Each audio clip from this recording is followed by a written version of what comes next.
అవుతుంది. మాకు ఎటువంటి సపోర్ట్ లేదు సార్. పిల్లలు ఏంటమ్మా మీకు? ఒక కొడుకు సార్, 12 సంవత్సరాలు చదువుకుంటున్నాడు సార్. ఇట్రా, నీ పేరేంటయా? పఠాన్ అష్ఫాక్. పఠాన్ అష్ఫాక్. ఓకే అమ్మా, ఏం చదువుతున్నామా? 7th class.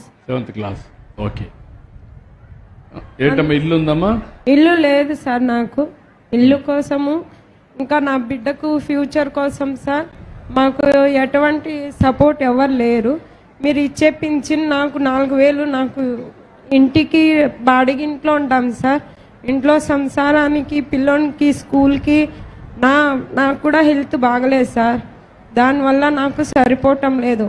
మీరు ఏదన్నా సాయం చేస్తారని కోరుకుంటానండి. ఓకే బ్రదర్, నువ్వేంటి చెప్పు. బైక్ నువ్వు పెట్టుకోమా. సార్ మీ పేరేంటమ్మా? సార్ చంద్రకాంత్ కొనిదెల్ల అని నా పేరు సార్. చంద్రకాంత్ చెప్పమా. సార్ నేను అబ్బాయి 7వ తరగతి చదువుకుంటున్నాడు. Yes sir. ఆవిడ విడో. Yes sir. ఆ అమ్మాయి కూడా ఆరోగ్యం సరిగా లేదు, ఇల్లు కూడా లేదు. ఇల్లు కట్టించే బాధ్యత నాది. ఇప్పుడే కలెక్టర్కి ఆదేశాలు ఇస్తున్నా, 6 నెలల లోపల ఇల్లు కట్టి నీకు హ్యాండ్ ఓవర్ చేస్తామమ్మా. కలెక్టర్ గారు 6 నెలల లోపల ఇల్లు ఇవ్వాలి, ఇల్లు కట్టిస్తాం. అక్కడి నుంచి మీ బాధ్యత ఆ అబ్బాయిని చదివించడం, ఆ అమ్మాయికి కూడా ఏదైనా ఉపాధి కల్పించి ఏం చేస్తారు చెప్పండి సార్. ఆమె ఒక కిరాణా. మీరేం చేస్తారమ్మా? సార్ నేను నవజ్యోతి గ్రూప్స్ అనేసి బెంగళూరులో రియల్ ఎస్టేట్ కంపెనీ ఉంది, దానికి నేను మేనేజింగ్ డైరెక్టర్గా ఉన్నాను సార్. మా ఫాదర్ మిలిటరీ పర్సన్, ఆయన మాకి మురళీ బాబు అనేసి ఆయన మాకి నేషనలిజం కొంచెం నేర్పించారు. మా మామగారు డాక్టర్ టి వేణుగోపాల్ అని స్కూల్స్ అండ్ కాలేజెస్ నడుపుతున్నారు. ఆయన మాకి service is the best way to reach God అనేది ఒక సంకల్పాన్ని నేర్పించి ఆయన కూడా ఒక 100 to 150 మెంబర్స్ని ఎవ్రీ ఇయర్ అడాప్ట్ చేస్తున్నారు. స్కూల్స్లో చదివిపిస్తున్నారు. మా స్కూల్స్, కాలేజెస్ ఉన్నాయి, న్యూ బాల్విన్ గ్రూప్స్.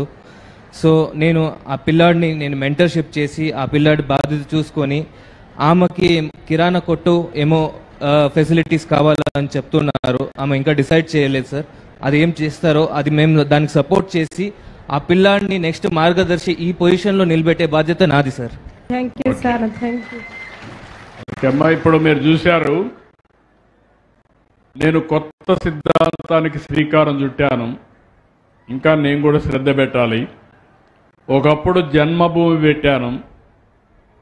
పల్లె పిలుస్తుంది, రా కదిలిరా, నువ్వు పుట్టిన ప్లేస్ తిరిగి రుణం తీర్చుకోమని. అది సమాజం కోసం. ఇప్పుడు వ్యక్తుల కోసం ఒక పిలిపిస్తున్నా.